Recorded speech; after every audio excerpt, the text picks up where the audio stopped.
وہاں سے حملے بھی ہو سکتے ہیں اور وہاں سے اسرائیل کی ڈیفنس بھی ہوگی۔ ابراہیم لنکن جو ہے وہ مشرق وسطیٰ کی طرف ہے، وہاں سے حملے بھی ہوں گے اس بیڑے سے، اور وہاں پہ عرب کنٹری کو محفوظ بھی رکھا جائے گا ایران کے حملوں سے۔ امریکہ نے ذمہ داری لی ہے کہ جو اسرائیل پہ جو ایران کے میزائلز ہیں ان کو امریکہ جو ہے وہ روکے گا۔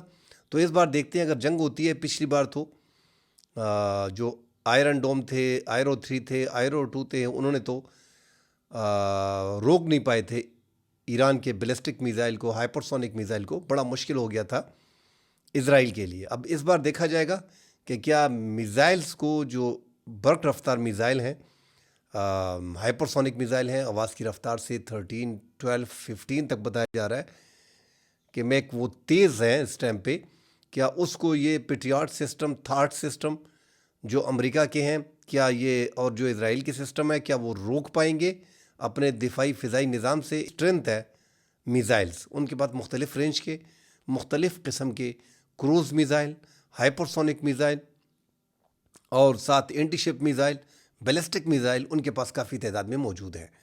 جو ساری جنگ وہ لڑ رہے ہیں وہ اپنے میزائل کے دم پہ لڑ رہے ہیں، اور چین اس میں کافی مدد ان کی اس ٹائم پہ کر رہا ہے۔ چین اور روس نہیں چاہ رہے کہ یہ بیڑے جو آئے ہیں، جس میں مکمل طور پہ امریکہ کی عزت چھپی ہوئی ہے، کہ ان میں سے ایک دو بیڑوں کو جو ہے وہ ٹارگٹ کر لے ایران، تو یہ بھی بڑی بات ہوگی۔ فضائی نظام میں، دفاعی نظام میں، اگر فضائیہ آپ دیکھیں اور دفاعی نظام دیکھیں ناظرین، تو پچھلی بار اسرائیل نے دعویٰ کیا تھا کہ ہم نے S-300 جتنے بھی ہیں، کیونکہ ایران کے پاس S-300 تھے، وہ ہم نے تباہ کر دیے۔ مگر آج ہم نے دیکھا ہے کہ جو بیٹو سسٹم ہے، جو چین کا سیٹلائٹ سسٹم ہے، وہ مختلف تصاویر جو ہے وہ اس ٹائم پہ جاری کر رہا ہے۔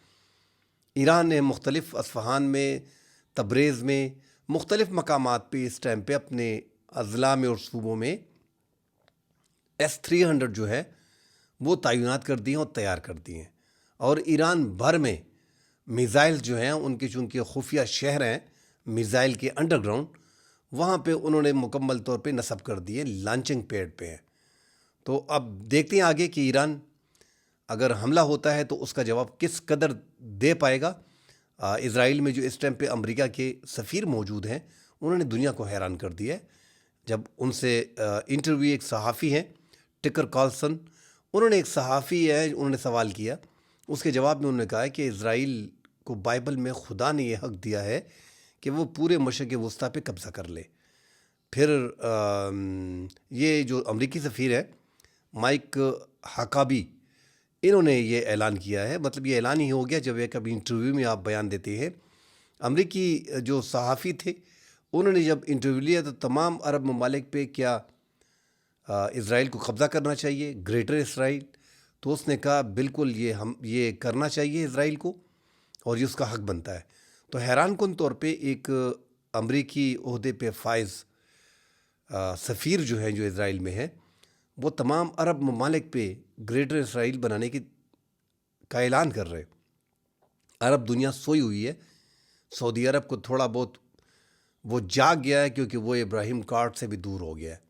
اس کو منانے کے لیے جو ایران کی جنگ کا خاکہ جس نے پیش کیا ہے اور جس نے باقاعدہ ایک ترتیب دی ہے، امریکہ کے صدر ٹرمپ کے سب سے اہم دوست گراہم جو ہے، انہوں نے متحدہ عرب امارات کے صدر سے ملاقات کی تھی، اور اب جو ہے سعودی عرب میں سعودی ولی عہد جو ہے محمد بن سلمان، ان سے ملاقات کی ہے، اور ایران کی جنگ کے حوالے سے تو اوپنلی انہوں نے کہہ دیا ہے کہ جنگ کا فیصلہ ہو گیا ہے، کسی بھی طور پہ ایران پہ جو ہے وہ حملہ ہوگا۔ تو اسرائیل کے لیے پورا امریکہ جو ہے وہ ڈٹا ہوا ہے اور کوشش کر رہا ہے کہ ایران کو جتنا نچوڑا جا سکے نچوڑا جائے۔ اسرائیل کے دوست جو ہیں، جتنے بھی امریکنز ہیں، سینیٹرز ہیں، جو وزراء ہیں، وہ سارے تو لگے ہیں اسرائیل کے لیے، مگر عرب ممالک میں صرف محمد بن سلمان تھوڑا بہت جاگا ہے کہ وہ تھوڑا دور ہوا ہے ان چیزوں سے، اور اب اسرائیل کو تسلیم بھی نہیں کر رہا۔ باقی عرب ممالک اب تک خواب غفلت میں جو ہے وہ جی رہے ہیں۔ ناظرین، چین نے، ایک تو اسرائیل نے جو پچھلی بار حملے کیے تھے اس جنگ کے فوری بعد ایران میں کچھ تبدیلیاں بھی آئی تھیں کہ انہوں نے گوگل میپنگ بھی بند کر دی تھی۔ اس سے پہلے بھی 2024 میں بھی انہوں نے گوگل میپنگ کچھ عرصے کے لیے بند کی تھی، واٹس ایپ بھی بند کیا ہوا تھا۔ پلے اسٹور بھی بند کیا ہوا تھا، ان کو ایک ڈر تھا۔ اور اب تو یہ خبریں آ رہی ہیں کہ جو سابق MI6 کے الیکسٹر کروک جو ہے، جو سابق برطانوی سفارتکار ہیں مشرق وسطیٰ میں، انہوں نے ذمہ داریاں بھی دی ہیں، ان کا کہنا ہے کہ اب GPS سسٹم جو ہے وہ ایران نے چھوڑ دیا ہے، اور ایران مکمل طور پہ بیڈو پہ آ گیا ہے۔ جو بیڈو سسٹم ہے چین کا، سیٹلائٹ کا پورا نیویگیشن کا سسٹم جو ہے، اب اس کو اپلائی کیا جا رہا ہے، کیونکہ ڈر ہے ایران کو، ڈر یہ بھی ہے اور یہ حقیقت بھی اس میں ہے کہ GPS اگر وہ استعمال کرتے ہیں تو اس میں خلل آ سکتی ہے۔ سب کچھ امریکہ کے ہاتھ میں ہے، وہ مکمل طور پہ ان کو اندھا کر دیں گے۔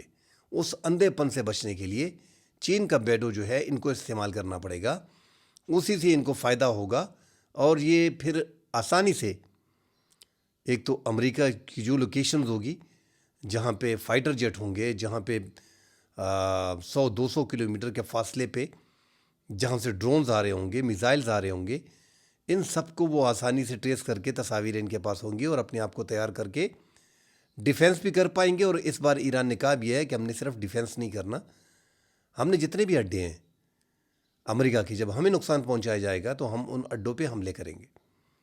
قطر سے ہم دیکھ رہے ہیں کہ وہاں سے بھی فوج جو ہے امریکہ کی نکل رہی ہے، تو آہستہ آہستہ وہاں پہ سارے دفاعی نظام بھی عرب ممالک میں لگا دیے گئے ہیں، اپنی افواج کو سائڈ پہ بھی کیا جا رہا ہے، اور ایک محدود جنگ کے بارے میں ابھی سوچا جا رہا ہے جو امریکی مختلف میڈیا جو ہے اس ٹائم پہ کر رہے ہیں۔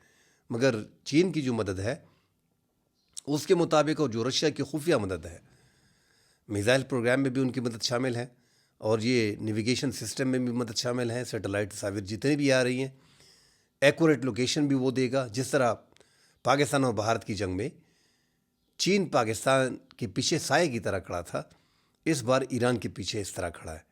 تو اب دیکھتے ہیں کہ اس جنگ میں جو چین کی مدد ہے، کیا اس کے سہارے ایران بھی امریکہ کے ان بیڑوں کو نشانہ بنا پائے گا؟ کیا 5th جنریشن کے فائٹر جیٹ کو ایران کی اتنی طاقت ہے کہ وہ گرا پائیں گے؟ اب تک ایران جو ہے وہ 5th جنریشن کے فائٹر جیٹ کو نہیں گرا پایا۔ پچھلی جنگ میں بھی 150 کے قریب ایران پہ فائٹر جیٹ نے حملہ کیا تھا۔ اب اس بار تو یہ تعداد 200-250-300 کے برابر ہوگی، کیونکہ برق رفتار حملے کے بارے میں کہا جا رہا ہے کہ یہ حملہ برق رفتار ہوگا۔ افغانستان نے ناظرین بنو میں جو ہوا، ہم سب نے دیکھا کہ بنو میں آج جو ایک افسوسناک واقعہ ہوا، ایک کرنل کو اور 3 سیکیورٹی اہلکار جو ہے اس میں شہید ہوئے، اس کو نشانہ بنایا گیا۔ حملے کی ذمہ داری حافظ گل بہادر گروپ کے اتحاد المجاہدین نے جو ہے وہ قبول کی ہے، اور حافظ گل بہادر گروپ ہم سب جانتے ہیں کہ وہ افغانستان میں موجود ہے۔ پچھلی بار پاکستان نے جو ٹارگٹ کیے تھے، فضائی حملے کیے تھے، اس میں حافظ گل بہادر کی ہلاکت کے دعوے کیے گئے تھے۔ بہرحال پھر بعد ازاں ان کی آڈیوز اور ان کی تصاویر وغیرہ آ گئی، ان سے پتہ چلا کہ ان کی ہلاکت نہیں ہوئی۔ اس بار پاکستان ایک بار پھر، کیونکہ مسلسل جو حملے ہو رہے ہیں ناظرین، اس کو اب دیکھا جا رہا ہے۔ پچھلے رمضان 2025 میں بھی اسی طرح کا ایک حملہ ہوا تھا، 2024 میں بھی ایسے ہی حملے ہوئے تھے۔ ان سب میں حافظ گل بہادر جو ہے اس کا گروپ جو ہے انہوں نے ذمہ داری لی تھی، اور وہ بیچ میں شامل تھے۔ تو پاکستان اپنا دفاع کا حق بھی رکھتا ہے، یہ پاکستان کے وزیر دفاع نے کہا بھی تھا، رمضان سے پہلے ایکسپیکٹڈ تھا، مگر اب رمضان میں جو حالات بن گئے ہیں، جو پاکستان میں شہادتیں ہو رہی ہیں، بڑے حملے ہو رہے ہیں، اس کے بعد پاکستانی ڈرون جو ہے وہ فضائی چکر جو ہے وہ پکتیکا، خوست، کنڑ، ان علاقوں پہ جو ہے وہ ڈرون پروازیں کر رہے ہیں، اور کسی بھی ٹائم اس سرحدی پٹی پہ جہاں پہ شدت پسند دہشت گردوں کے ٹھکانے ہیں، ان کو پاکستان کی فضائیہ جو ہے وہ ڈرون سے نشانہ بنا سکتی ہے، JF-17 بلاک 3 سے نشانہ بنا سکتی ہے۔ اب پاکستان کا ٹارگٹ ہے کہ جو شدت پسند دہشت گرد وہاں پہ موجود ہیں، جو اس حملے میں ملوث سے حافظ گل بہادر گروپ کے، ان کو ٹارگٹ کیا جائے گا۔ تو آگے دونوں ممالک کے مابین کشیدگی پہلے سے موجود ہے، اور اگر پاکستان حملہ کرتا ہے تو آگے اس کشیدگی میں ناظرین مزید اضافہ ہوگا۔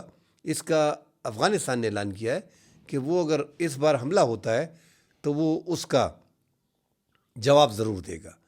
اب ان کے پاس فضائی طاقت تو ہے نہیں، نہ ہی ان کے پاس اس قسم کی قابلیت ہے۔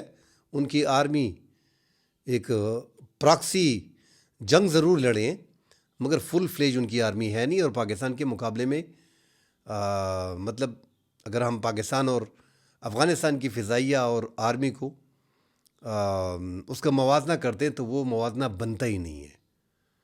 جو باتیں بڑی بڑی تو وہاں سے ہو رہی ہیں، مگر پاکستان کی جو فورس ہے وہ دنیا کی بہترین فورسوں میں سے ہے، اور پاکستان آسانی سے افغانستان میں اپنے ٹارگٹ کو اچیو کر سکتا ہے.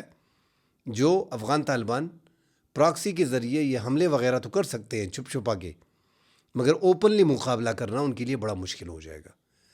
پاکستان جو ہے وہ افغانستان پہ حملہ کر سکتا ہے. اس سے پہلے قطر نے اور سعودی عرب نے پاکستان کو حملوں سے روکا ہوا ہے.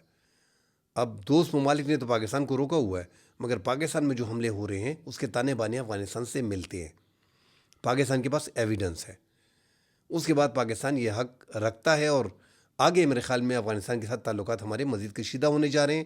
سال 2026 ہی ٹارگٹ رکھا ہے پاکستان نے افغانستان میں موجودہ طالبان کی رجیم کو چینج کرنے کا. اس پہ ناظرین اگلے ویلاگ میں ڈیٹیل سے بات کریں گے. فی الحال کے لیے اجازت دیجیے. اللہ حافظ.